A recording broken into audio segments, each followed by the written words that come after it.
Sir, don't drink that. The words landed a second too late to sound polite, and a second too early to be ignored. Rain slid down the glass walls of the private dining room high above Manhattan, turning the city lights into blurred streaks of gold and white. Emily Carter stood still with the crystal glass in her hand, her pulse steady even as every instinct told her she had just crossed a line that could cost her job. Ethan Blake looked up slowly from his phone. His expression did not change much, but the room shifted around him as if it had. "Do you often interrupt people mid-sip?" he asked, his voice controlled and low. Marcus Reed, his head of security, stepped forward from the corner with quiet authority. "Is there a problem?" Emily set the glass down with precision. Her fingers lingered for half a second longer than necessary. "Yes," she said. The word hung in the air. A server in a black vest passed behind her carrying a tray of ribeye steaks, the smell of butter and garlic cutting through the tension for a brief moment. Ethan leaned back in his chair, his tailored suit catching the soft, overhead light. A Swiss watch rested against his wrist, ticking with quiet certainty. "You're making a scene over a drink," he said. Emily met his eyes. "I'm trying to prevent one." Marcus shifted his stance slightly, placing himself between Ethan and Emily without making it obvious. "Explain," he said. Emily glanced at the glass. Condensation clung unevenly to the side. The ice had settled wrong. "The scent is off," she said. Ethan let out a faint breath that might have been amusement. "You're a waitress, not a sommelier." "I know what I smell," Emily replied. Her voice stayed calm. Her hands did not shake. Across the room, a couple laughed over dessert. A spoon tapped lightly against porcelain. Life continued as if nothing had tilted. Ethan reached for the glass anyway. "I don't like being told what to do," he said. Before Emily could react, Marcus intercepted the movement. "I'll check it," he said, taking the glass with a quick, practiced motion. Emily's eyes flickered. "Wait." He had already taken a sip. 3 seconds passed. The room felt suddenly too quiet. Marcus's grip tightened around the glass. It slipped from his hand and hit the marble floor with a sharp crack that echoed against the walls. Conversation stopped. A chair scraped somewhere behind them. Emily moved forward instantly. "Lay him flat," she said, her voice cutting through the rising confusion. "Call 911. Tell them possible toxin exposure." Ethan stood now. Not rushed. Not panicked. Just precise. His eyes locked onto Emily in a way that felt entirely different from before. "How do you know that?" he asked. Emily knelt beside Marcus, checking his breathing with quick, efficient movements. "Because it acts fast," she said. Sirens began to wail faintly in the distance, carried up from the street far below. Security moved to seal the exits. A manager whispered urgently into a phone. Ethan took a step closer. "Who are you?" he asked again. Emily looked up at him. For the first time, something flickered behind her calm expression. Not fear. Not regret. Something heavier. "I studied biochemistry," she said. "Columbia." Ethan's gaze sharpened. "And now you serve drinks." Emily stood slowly. "For now." A security officer approached, speaking in a low voice. "The bartender who prepared the drink is gone." The words settled like dust after a storm. Emily's eyes shifted toward the bar, then back to Ethan. "That glass wasn't a mistake," she said quietly. Ethan followed her gaze. His jaw tightened just enough to be noticed. "No," he said. "It wasn't." Emily held his stare for one steady second. "Then you should ask yourself something," she said. Ethan did not look away. "What?" Emily's voice dropped, calm and certain. "Who knew you would be sitting here tonight?" The ambulance lights painted the glass walls in flashes of red and white as paramedics moved with controlled urgency around Marcus Reed.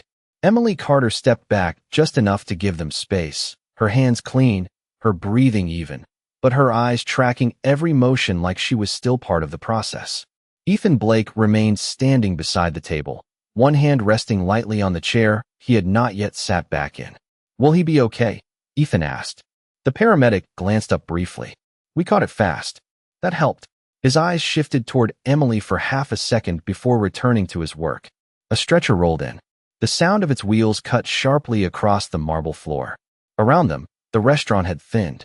Half the guests had already left. The remaining ones whispered behind raised menus and half-finished glasses of Napa Valley Cabernet. Ethan turned his attention back to Emily. "You noticed something no one else did?" he said. "That is not luck." Emily folded her arms loosely. It is training, she replied. A security agent approached with a tablet in hand. Sir, we pulled the initial camera feed from the bar. Ethan did not look away from Emily. Show me. The agent angled the screen. Grainy footage played. A bartender in a white shirt and black tie prepared the drink. His movements were smooth. Too smooth. He reached under the counter for a bottle that was not on display. Poured. Stirred. Then slid the glass onto the tray. Emily leaned slightly closer. Pause it, she said. The agent hesitated. Ethan nodded once. The frame froze. Emily pointed. That bottle.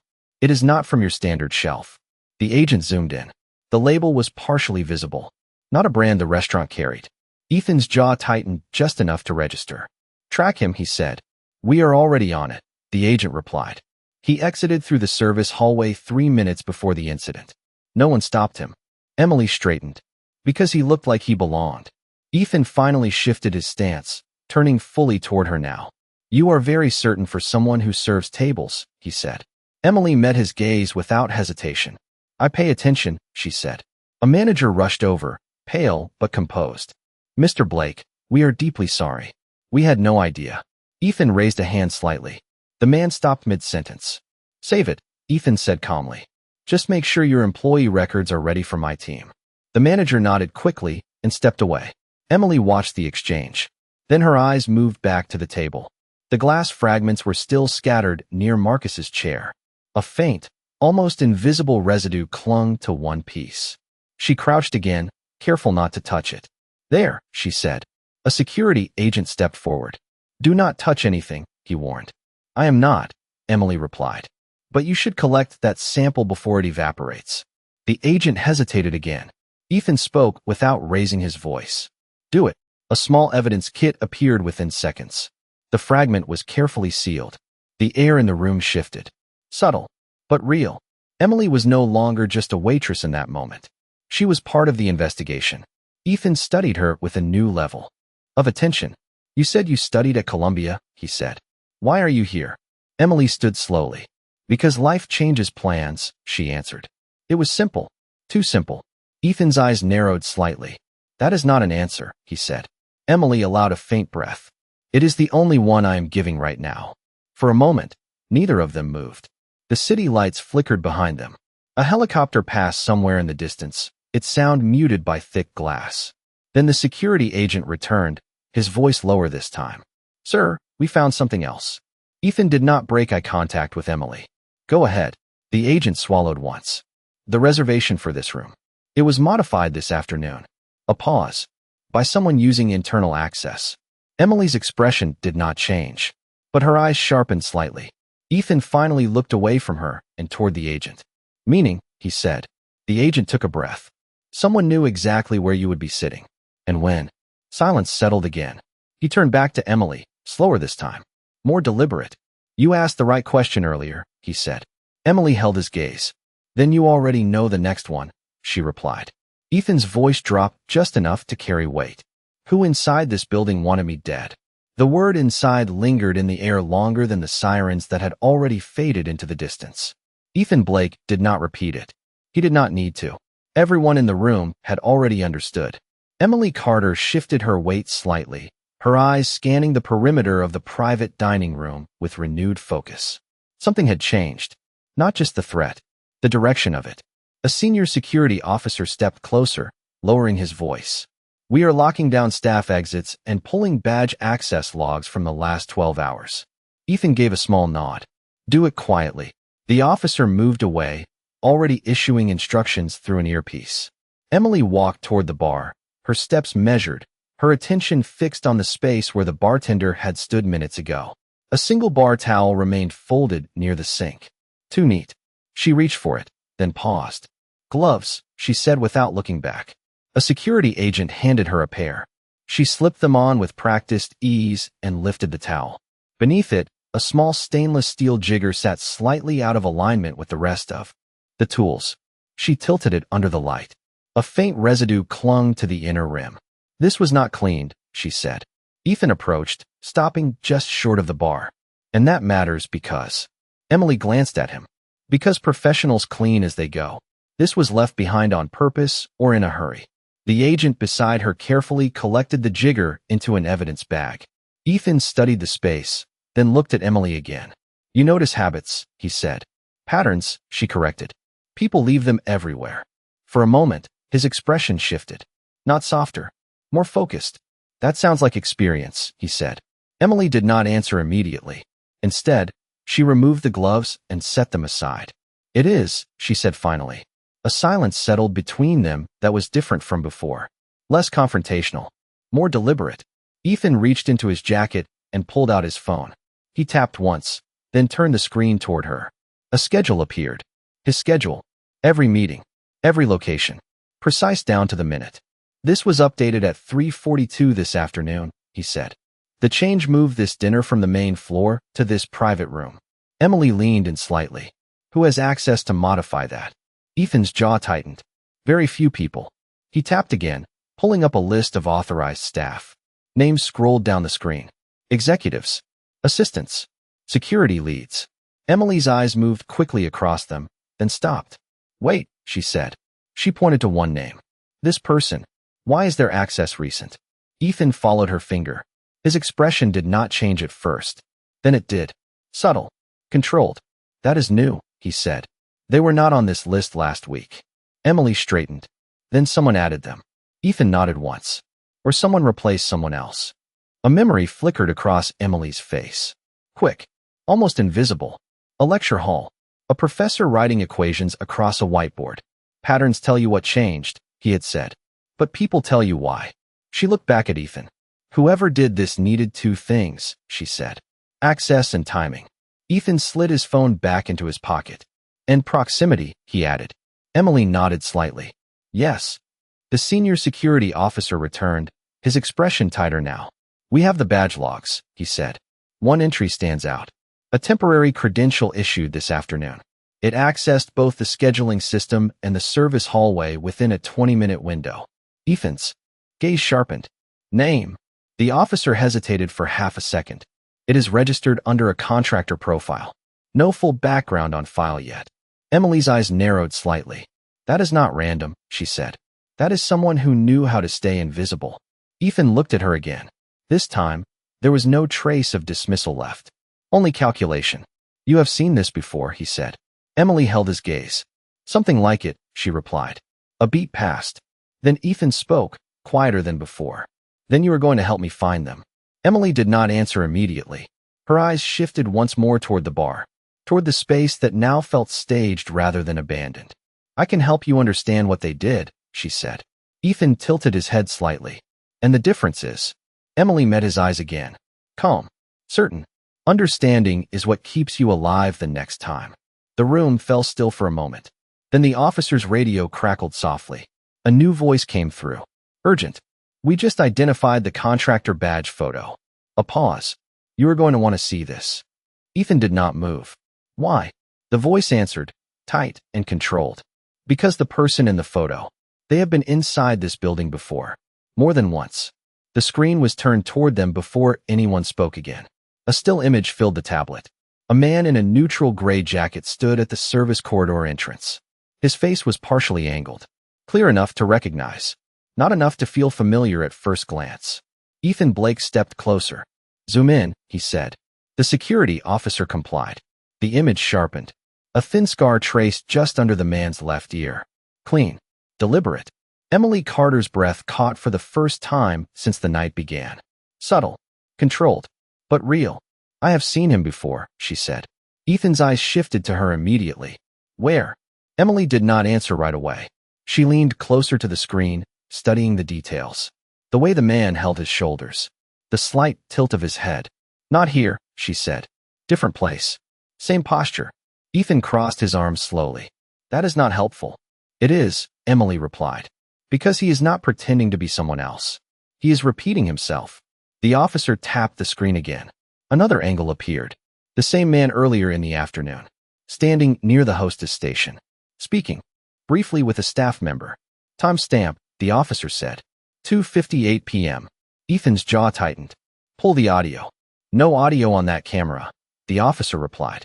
Emily turned from the screen and walked toward the entrance of the private room. She stopped at the threshold.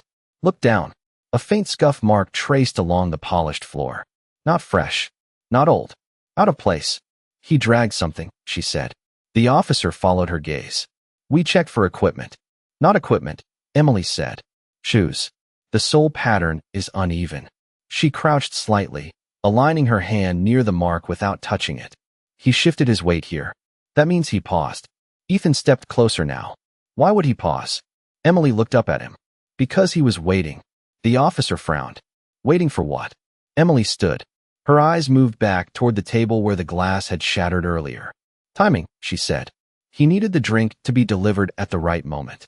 Ethan's expression hardened. So he was not just placing something. He was coordinating. Yes, Emily said. And he was close enough to see it happen. The officer tapped again, pulling up another frame. The man exiting through the service hallway. His hand briefly visible near his pocket. Something small clipped to his belt. Enhance that, Ethan said. The image sharpened. A metallic badge holder. Standard issue. But the clip was wrong. Slightly thicker. Industrial grade. Emily leaned in again. That is not from your building, she said. That is external. The officer nodded slowly. Contractor gear. Ethan's voice dropped. Meaning someone brought him in. Emily straightened. Or someone made sure he could walk in without being questioned. A beat passed. Then Ethan turned toward the officer. Cross-referenced that badge with every contractor entry in the last month. Already running, the officer said. Emily took a step back, her eyes scanning the room once more. Something still felt incomplete. The pattern was there. The timing was clear. But one piece was missing. She turned toward the bar again. Her gaze moved past the counter, past the shelves, then stopped. A small black object sat near the base of the liquor display, almost invisible against the dark wood. Hold on, she said. She walked over, slower this time. More careful. The object was no bigger than a matchbox. Matte finish. No label. She did not touch it. You need to bag this, she said. The officer approached with gloves, carefully lifted it, turned it under the light. A tiny lens glinted back. Ethan's voice cut through the silence. That is a camera. Emily nodded once. And it is pointed directly at your seat. The officer swallowed. Recording everything. Ethan's expression changed. Not shock. Not fear. Something colder. Then whoever set this up, he said, did not just want me dead. Emily met his eyes. They wanted to watch it happen. The room fell completely still. The officer's radio crackled again. Sir, the voice came through, tighter than before. We matched the badge. A pause. You are not going to like this. Ethan did not blink. Say it. The answer came clear. The contractor profile. It was authorized under your executive office. The words executive office did not echo. They settled. Heavy. Precise. Ethan Blake did not react immediately, but the temperature in the room shifted as if something invisible had just locked into place. Emily Carter watched him closely. This was different now. Not an external threat. Something closer. Something controlled. Ethan turned slightly toward his security officer. Who signed off on that credential? He asked. The officer checked the tablet again, his fingers moving faster this time. Authorization tag traces back to your executive assistant's clearance, he said. Name is Daniel Hargrove. Ethan's jaw tightened just enough to register. He has been with me for 6 years. Emily crossed her arms. That means he knows your patterns, she said. Ethan looked at her. He knows everything. The officer added quietly. And he had access to your schedule change this afternoon. A beat passed. Then Ethan made a decision. Locked down his office. No one in or out, he said. Another agent nodded and moved quickly toward the exit, speaking into his earpiece. Emily stepped closer to the table, her eyes drifting back to the small camera, now sealed in evidence. If he authorized the badge, she said, then he expected this to work. Ethan's voice lowered. It did not. No, Emily replied. But whoever is behind this does not know that yet. That landed. Ethan's posture shifted slightly. More alert. Less reactive. Meaning we have a window, he said. Emily nodded once. A small one. The officer's tablet chimed softly. New data. We pulled access logs from Hargrove's office, he said. He left the building 20 minutes before. The incident. Ethan exhaled slowly. Too clean, he said. Emily tilted her head slightly. Or too obvious. Ethan looked at her again. You think he wanted to be seen leaving? I think he wanted to look uninvolved, she said. But people who plan this far ahead do not rely on simple exits. The officer scrolled further. There is something else, he said.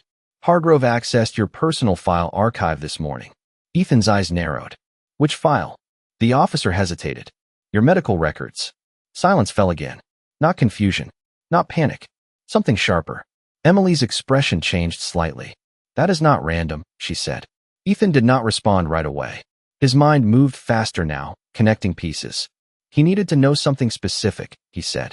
Something about your body, Emily added. Ethan nodded once. Tolerance levels, he said. Reactions. Emily's gaze sharpened. So the dosage was calculated, she said. The officer looked between them. You were saying this was tailored. Yes, Emily said. Not just to kill. To be certain. Ethan turned toward the glass wall, the city stretching endlessly below him. For a moment, he looked like a man measuring distance rather than danger. Then he spoke. Call Hargrove, he said. The officer blinked. Sir. Now, Ethan repeated. The officer dialed quickly and placed the call on speaker. It rang once, twice, then connected. Daniel Hargrove. A voice answered, calm and professional. Sir, I was just about to call you. I heard there was an incident. Ethan did not hesitate. Where are you? He asked. On my way home, Hargrove replied. Traffic is terrible tonight. Emily stepped closer, her eyes fixed on the phone. Ethan's voice remained steady. Turn around, he said. I need you back here. A pause. Just a fraction too long. Then Hargrove responded. Of course. Give me 15 minutes. The line went dead. The room held its breath for a second. Then Emily spoke quietly. He is not coming back. Ethan turned to her. Why? Emily met his gaze. Because if he planned this, she said, he already knows it failed. The officer's radio crackled sharply. A new voice broke through, urgent. We just lost signal on Hargrove's phone. Ethan did not move. Emily's eyes narrowed slightly. The window had just closed. And somewhere in the city below them, the man who knew everything about Ethan Blake had just disappeared. The silence after the signal dropped did not feel empty. It felt staged. Ethan Blake stood still for 1 second longer than necessary, then turned sharply toward his security team. He wants us to chase him, he said. The shift was immediate. Not reaction. Strategy. Emily Carter watched that change happen in real time. This was the first moment Ethan was no longer behind the situation. He was stepping into it. Then we do not chase, Emily said. Ethan looked at her. We let him think he is ahead, she continued. The senior officer frowned. With respect, we cannot just let a suspect disappear. Emily did not raise her voice. You already lost him, she said. Now you decide what he believes next. Ethan's gaze stayed on her. Calculating. Measuring. Then he nodded once. We control the narrative, he said. The officer hesitated, then adjusted his stance. What do you want us to do? Ethan did not answer immediately. Instead, he walked back toward the table. The broken glass had been cleared, but the space still held the shape of what had happened. He picked up his phone again and opened a secure messaging app. Send an internal alert, he said. Keep it contained. Say I was taken to the hospital as a precaution. The officer blinked. But you were standing right here. That is the point, Ethan replied. Emily's eyes sharpened slightly. You want him to think it worked? She said. Ethan glanced at her. Not worked, he corrected. Uncertain. Emily allowed a small breath. That buys time. The officer nodded slowly and began issuing instructions. Within seconds, messages moved through internal channels. Quiet. Controlled. A version of the truth that was not quite true. Ethan turned back to Emily. If Hargrove planned this, he will not run blindly, he said. He will wait for confirmation. Emily crossed her arms. Then we give him something to confirm. Ethan's expression shifted slightly. Go on. Emily stepped toward the bar again, her mind already moving ahead of the room. The camera, she said. He set it up to watch. That means he either retrieves the footage or accesses it remotely. The officer lifted the evidence bag slightly. We have it. Emily shook her head. That is the device, not necessarily the feed. She pointed toward the ceiling. If he routed it through a relay, the signal went somewhere. Ethan's attention locked in. Trace it, he said. The officer responded immediately. We are scanning for outgoing transmissions from that frequency. A technician's voice came through the radio. We are picking up a weak signal ping. It is not far. Ethan's eyes narrowed. How far? Within a half-mile radius, the voice replied. Emily turned toward the glass wall, looking down at the grid of streets below. Yellow cabs moved like slow currents through the city. He is still close, she said. Ethan joined her at the window. He stayed to watch, he said. Or to be sure. Emily nodded once. People like that do not leave outcomes to chance. The officer stepped closer. We can triangulate the signal within minutes. Ethan shook his head slightly. No visible movement, he said. We do not spook him. Emily looked at him again. So what is the play? Ethan's voice lowered, controlled and deliberate. We let him see exactly what he expects, he said. Confusion. Containment. Delay. Emily studied him for a moment. Then she gave a small nod. And while he watches, she said, we watch him. The technician's voice returned, sharper now. Signal locked. It is stationary. A pause. Location is a building across the street. Upper floors. Ethan's jaw set. Do we have a visual? Working on it, the voice replied. Emily's eyes narrowed as she focused on the building across from them. Dark windows. One floor lit faintly. A silhouette moved behind the glass for just a second, then disappeared. She spoke quietly. He is not just watching, she said. Ethan followed her gaze. No, he replied. He is waiting for something. Emily's voice dropped, calm and certain. The question is not what he is watching for, she said. Ethan turned slightly toward her. Then what is it? Emily held the building in her sightline. Who he is waiting to contact next. The silhouette did not move again, but it did not need to. The presence alone was enough. Ethan Blake narrowed his eyes slightly, tracking the exact window where the figure had appeared. Mark that unit, he said. The technician responded immediately through the radio. Already isolating the floor. We are pulling tenant records now. Emily Carter did not look away from the building. He chose that spot for a reason, she said. Line of sight. Distance. Control. Ethan nodded once. And escape routes, he added.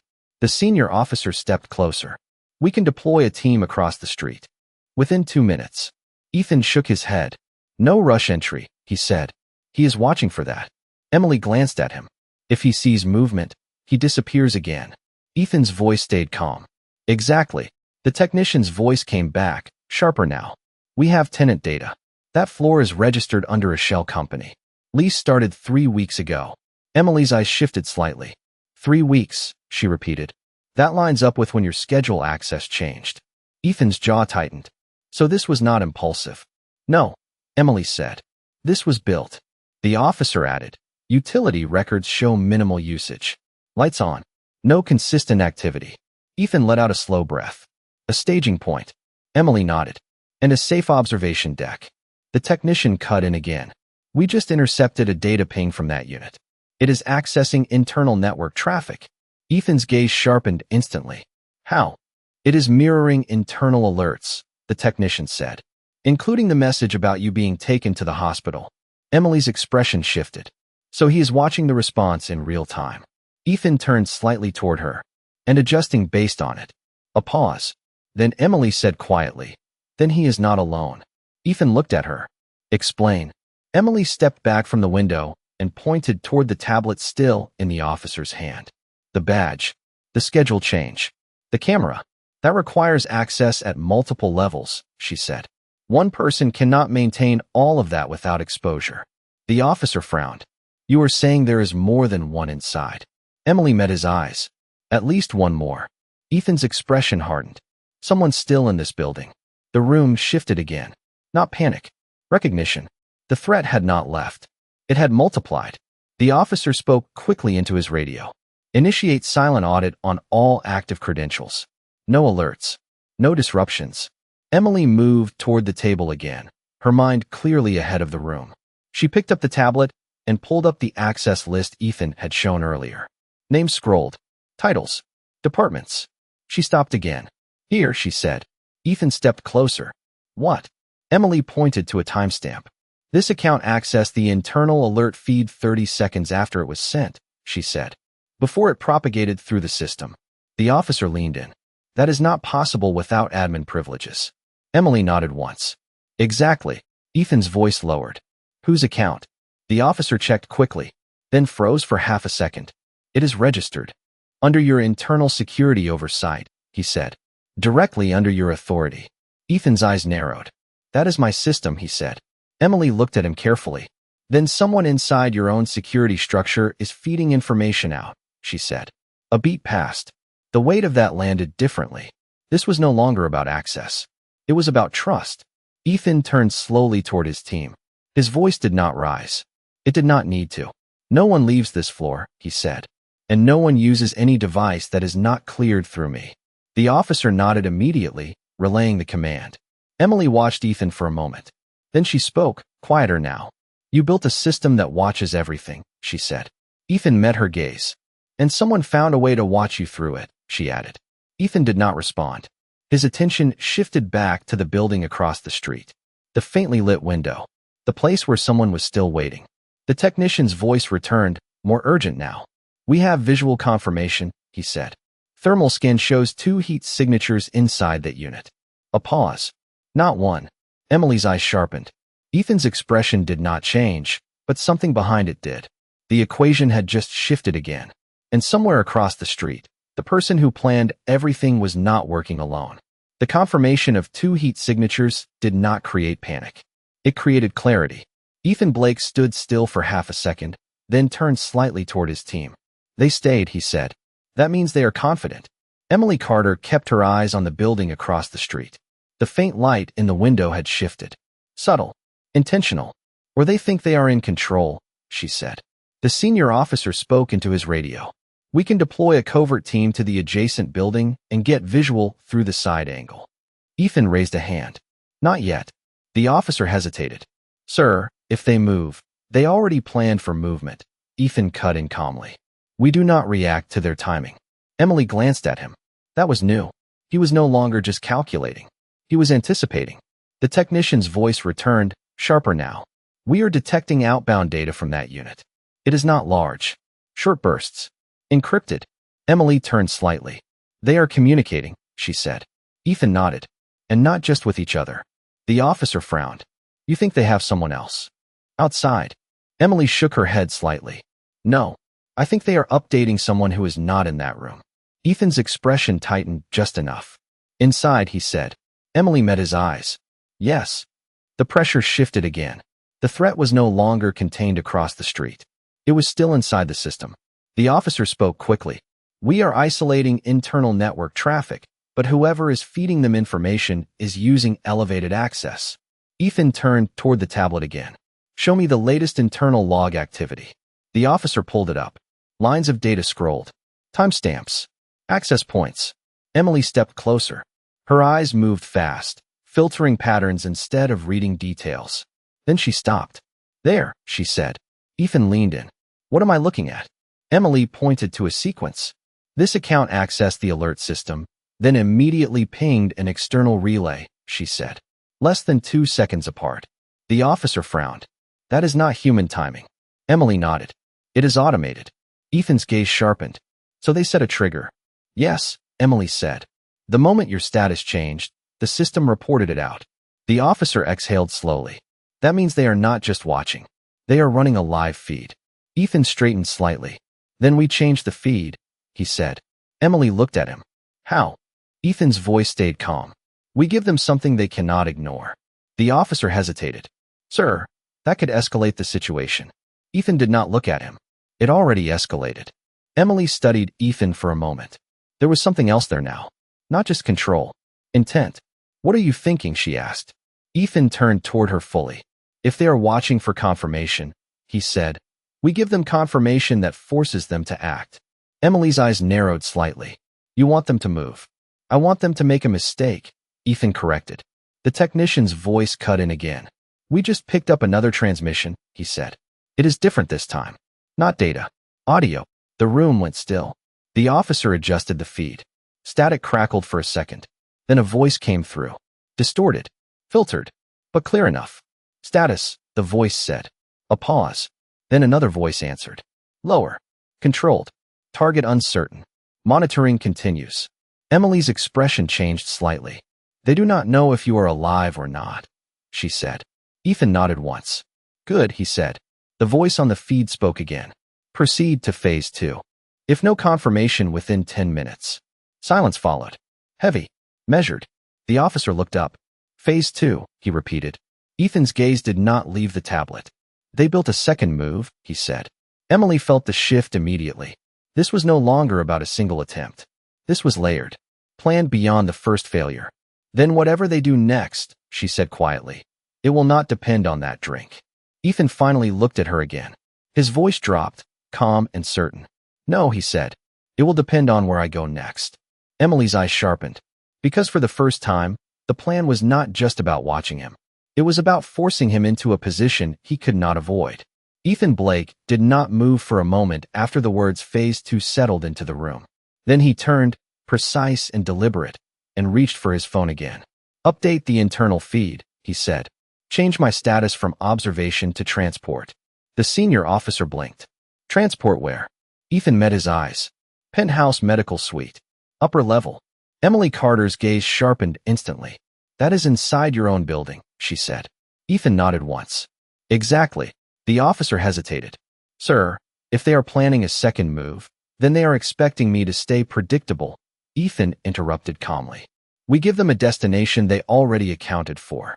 Emily stepped closer, her voice lower now. You are turning their plan into a timeline you control. Ethan glanced at her. I am giving them a reason to act sooner. The technician's voice came through again. The audio feed just updated. They are still monitoring. No new instructions yet. Ethan nodded slightly. Good. He turned back to the officer.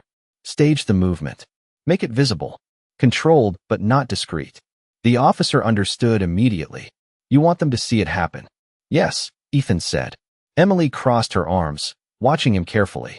And when they move, she said, you already know where to look. Ethan did not answer. He did not need to. The plan was no longer forming. It was in motion. Within seconds, coordinated movement began across the floor. Security adjusted positions. A medical team was called in through the main entrance, their arrival intentional and visible. A stretcher was brought up, empty but prepared. Emily watched the choreography unfold. Every step measured. Every angle exposed just enough to be seen from across the street. You are performing for them, she said quietly. Ethan stood beside her, his eyes still on the building opposite. I am giving them confidence, he replied. The elevator doors at the far end opened with a soft chime. Two paramedics stepped out, pushing the stretcher forward. One of them glanced around. Where is the patient? Ethan stepped forward slightly. Right here, he said. The paramedic paused, confused for half a second, then nodded, playing along. We need to move you upstairs, he said, his tone adjusting quickly. Emily noticed the small detail. Adaptability. Not everyone in this room was guessing anymore. The officer's radio crackled. Visual confirmed, the technician said. Movement in the target unit. One individual just stepped closer to the window. Emily turned back to the glass wall. The faint silhouette had returned. Clearer this time. Watching. Waiting. They are taking the bait, she said. Ethan allowed a small breath. Not yet, he replied. They are verifying it. The stretcher was positioned beside him. One of the paramedics gestured. Sir, we need you to lie down. Ethan looked at Emily for a brief moment. Something unspoken passed between them. Not trust. Not yet. But alignment. Then he nodded and stepped onto the stretcher, lowering himself with controlled precision. The moment was deliberate. Visible. From the angle of the opposite building, it would look real enough. The officer spoke quietly into his radio. Transport is beginning. Maintain all internal positions. Emily moved slightly to the side, giving the scene space while keeping her eyes on the window across the street. The silhouette shifted again, this time faster, less controlled. There, she said. They are reacting. The technician's voice sharpened. We are picking up another transmission. Stronger signal this time. The audio feed crackled back to life. The same distorted voice came through. Confirm movement. A pause. Then the second voice answered. Target is being transported. Phase 2 is active. Emily's expression changed. Subtle. Focused. Ethan remained still on the stretcher, his eyes fixed on the ceiling, but his voice carried low and steady. Now we see what Phase 2 really means, he said. The elevator doors began to close slowly as the stretcher rolled forward. And somewhere between the ground floor and the upper levels of the building, the plan that was meant to trap him was about to reveal exactly how far it was willing to go. The elevator. Doors slid shut with a soft mechanical hum, sealing Ethan Blake inside a moving box of glass and steel that now felt more like a stage than a safe passage. The city lights disappeared as the car began its ascent. Floor numbers ticked upward in quiet succession. Emily Carter stood just outside, her eyes fixed on the narrowing gap until the doors fully closed. Then she turned sharply. "He is not going to wait until you reach the top," she said. The senior officer looked at her. "Why not?" Emily stepped toward the control panel mounted near the hallway wall. "Because Phase 2 is already active," she replied. The officer's radio crackled immediately. "We just lost the internal elevator camera feed," the technician reported. The officer froze for half a second. "All elevators, or just one?" "Just the executive line," the voice replied. Emily's gaze sharpened. "That is not random," she said. "That is control." Inside the elevator, Ethan stood upright now. The stretcher had been a prop. He adjusted his jacket calmly, his reflection staring back at him from the mirrored panel. The paramedic beside him lowered his voice. "Sir, we just lost visual from command." Ethan nodded once. "Stay in position," he said. His tone remained steady. No urgency. No hesitation. The elevator slowed slightly as it passed the 20th floor. Then it stopped. Not at a scheduled level. The panel did not light up. The doors did not open. Silence settled inside the confined space. One of the paramedics glanced at the control panel. "That is not normal," he said. Ethan stepped forward, his fingers hovering just above the emergency override. He did not press it. Not yet. Instead, he looked up toward the ceiling corner where the camera should have been active. Dark. Blank. "They cut the feed so they could act without being seen," he said quietly. Outside, Emily turned back toward the officer.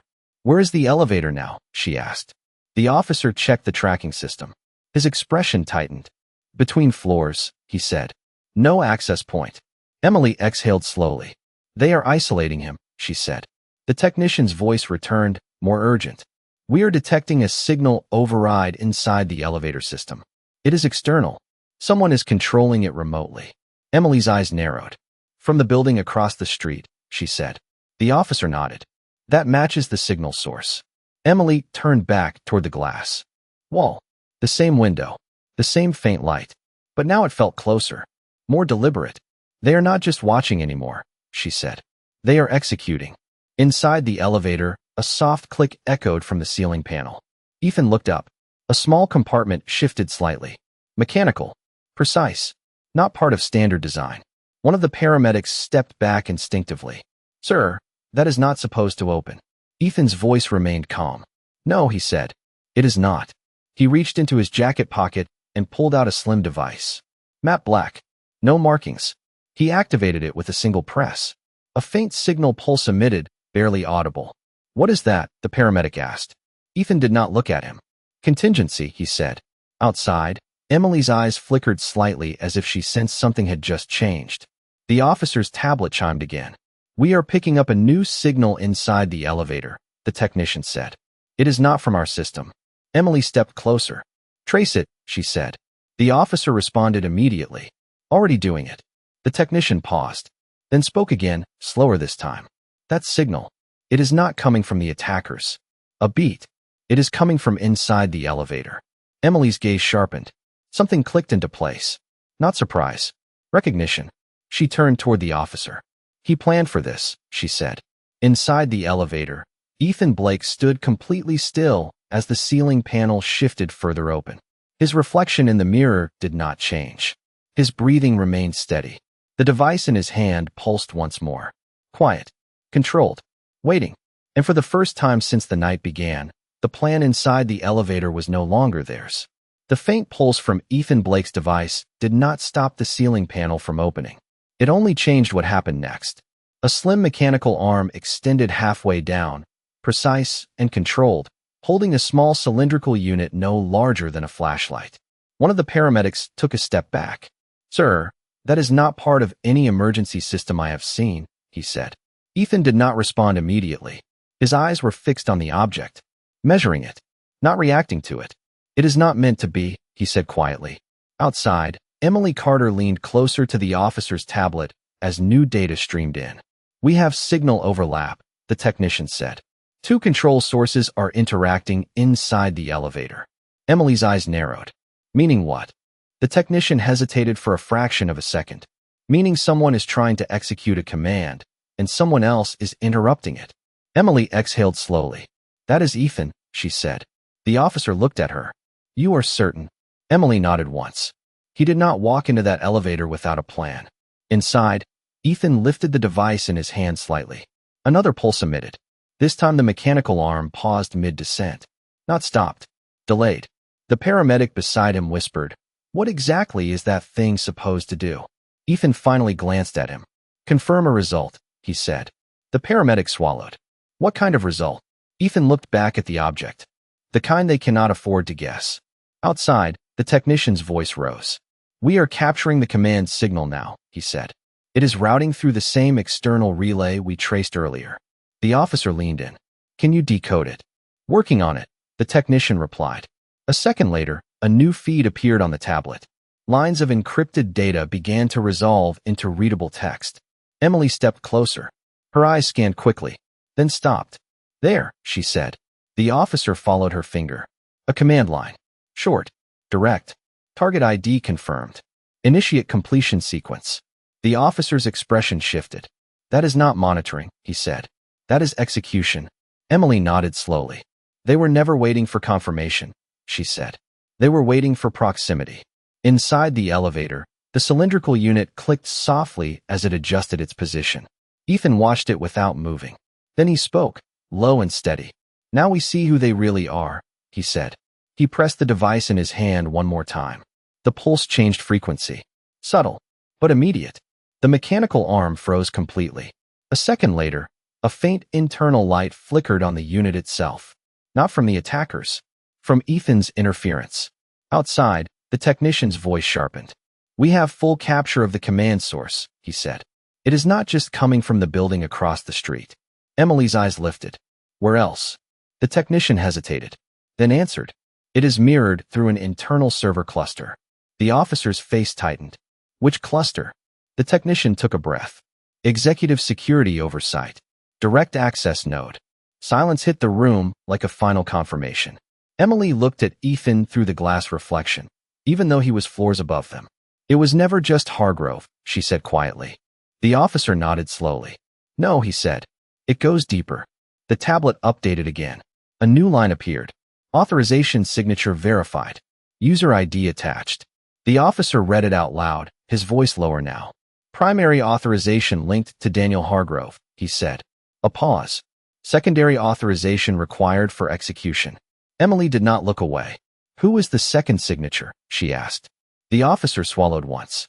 "Then read it." "Ethan Blake." The room froze. Not in confusion. In impact. The balance shifted instantly. Emily's eyes sharpened. Not in doubt. In realization.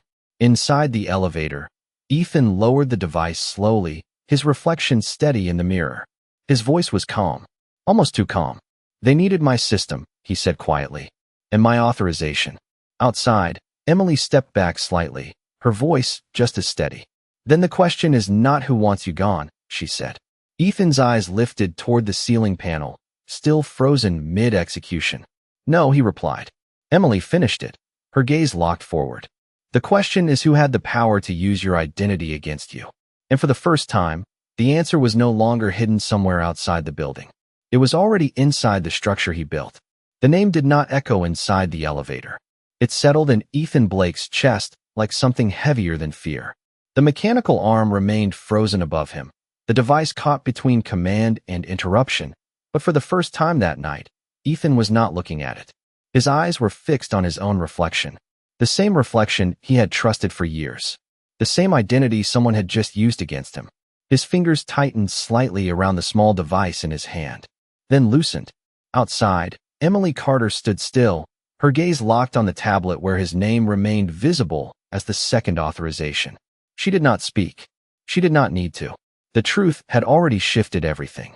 Inside the elevator, Ethan inhaled slowly. Then something else surfaced. Not from the present. From somewhere deeper. A memory he had not allowed himself to revisit. A quiet office late at night. The city outside just as bright as it was now. A younger version of himself standing near the window, phone in hand, voice sharp and controlled. "I do not have time for this right now," he had said. Across from him, Daniel Hargrove stood still, holding a folder. Not just any folder. A medical report. "It is important," Daniel had replied quietly. It is about your father. Ethan had not looked at him. Handle it, he said. That is what I pay you for. Daniel hesitated for a second. Just one. He asked for you, he said. Ethan had exhaled sharply, irritation cutting through the moment. Then tell him I will call later. He never did. The memory shifted. A hospital room. White walls. Silence. A nurse adjusting a monitor. And an empty chair beside the bed where someone had waited too long. Ethan's hand trembled slightly as the memory snapped back to the present. The elevator. The ceiling panel. The device still hovering above him. He blinked once, slow. The first crack in his control. Outside, Emily noticed it immediately. Not the memory. The shift. The smallest change in how he held himself. Inside, Ethan's voice came out lower now. Not for the room. For himself. I trusted the wrong things, he said quietly. His grip on the device tightened again. Then, for the first time, it shook. Just enough to be real. He lowered it slightly and reached into his pocket with his other hand. His phone. The screen lit up. Contacts. He scrolled once. Stopped. Daniel Hargrove. His thumb hovered over the name. Not to command. Not to confront. Something else. His breath caught slightly. Then steadied. Outside, Emily's eyes narrowed as she watched the tablet. He is doing something, she said softly. The officer looked up. What? Emily did not take her eyes off the screen. He is not just stopping them, she said. He is changing the outcome. Inside, Ethan pressed the call button. The line rang once. Twice. Then connected. Silence on the other end. Then Daniel's voice. Calm. Controlled. I was wondering when you would call, he said. Ethan closed his eyes for a fraction of a second. When he opened them, there was something new there. Not anger. Not calculation. Something quieter. You should not have had to handle everything alone, Ethan said. The words landed differently than anything he had said that night. A pause stretched across the line. Daniel did not speak immediately. That is not why you are calling, he said finally. Ethan's hand trembled again. This time he did not hide it. No, he admitted. A breath. Then, softer. But it is why I should have called a long time ago. Outside, Emily exhaled slowly. The room had changed again. Not because of the plan. Because of the man inside it. Inside the elevator, the mechanical arm remained frozen. The threat paused. Waiting. Listening. And for the first time, the next move was no longer about control. It was about what Ethan Blake was finally willing to face. The elevator doors finally slid open with a soft mechanical sound that felt almost too calm for everything that had just unfolded. The upper-level hallway was quiet, controlled, already secured by Ethan Blake's team, but the tension did not disappear. It shifted. It settled into something heavier. Something human. Ethan stepped out slowly, the device still in his hand, but no longer the center of his focus. Behind him, the threat had been contained. The intercepted signals, the traced commands, the exposed authorizations had already begun unraveling the network that had used his own system against him. Daniel Hargrove had been found. Not running. Waiting. His voice had not broken on the call. It had not needed to. The truth had already done that work. Emily Carter stood a few feet away as Ethan entered the medical suite. Her posture remained calm, but her eyes softened slightly for the first time that night. Not because the danger was gone. Because something else had finally surfaced. Ethan stopped near the center of the room. The lights were bright. Clean. Clinical. The kind of place designed to fix problems quickly. But this was not something that could be fixed that way. He looked down at his hands. They were steady now. Not because nothing mattered. Because something finally did. The door at the far end of the suite opened suddenly. Not controlled. Not scheduled. A nurse stepped aside instinctively as a young woman rushed in, her breath uneven, her coat still half-buttoned from the cold outside. Dad. The word cut through the room with more force than anything that had happened before. Ethan turned sharply. For a second, he did not move. As if the moment itself needed time to be real. She crossed the distance between them in seconds. No hesitation. No calculation. Her hands reached for him, gripping his jacket, pulling him into an embrace that was tight and unsteady at the same time. I thought I lost you, she said, her voice breaking as the words came. Out. Ethan's arms lifted slowly, then closed around her. Not careful. Not controlled. Real. He held her tighter than he had held anything in years. His breath caught, then broke. The first tear came without warning. It slipped down quietly, unnoticed by anyone except Emily, who stood near the doorway, her expression soft, her presence almost invisible now. Ethan pulled back just enough to look at his daughter. Her eyes were wet. Her hands were still gripping his sleeves, as if letting go might make him disappear again. "I should have been there," he said, his voice unsteady now, stripped of the control he had carried all night. "I should have answered. I should have come." She shook her head quickly, her grip tightening. "You are here now," she said. "That is what matters." Ethan's hand trembled slightly as he reached up, brushing a strand of hair away from her face. A simple gesture, one he had not made in years. "I am sorry," he said. Not as a formality, not as a strategy, as something finally understood. She did not hesitate. She stepped forward again and wrapped her arms around him, holding him even tighter this time. "I know," she whispered. The room remained still around them. The security team stepped back quietly. The nurse turned away, giving them space without a word. Emily Carter watched for one last moment, then took a small step backward, her presence fading into the background exactly the way it had begun. Ethan closed his eyes briefly as he held his daughter. The noise of the city, the weight of the night, the complexity of everything that had happened, all of it faded into something simpler, something clearer. He exhaled slowly, his voice softer now, almost a whisper meant only for the person in his arms. "I spent years building systems to control everything," he said. "But I forgot the one thing that actually mattered." His daughter held on to him, her voice quiet but certain. "You did not forget," she said. "You just came back."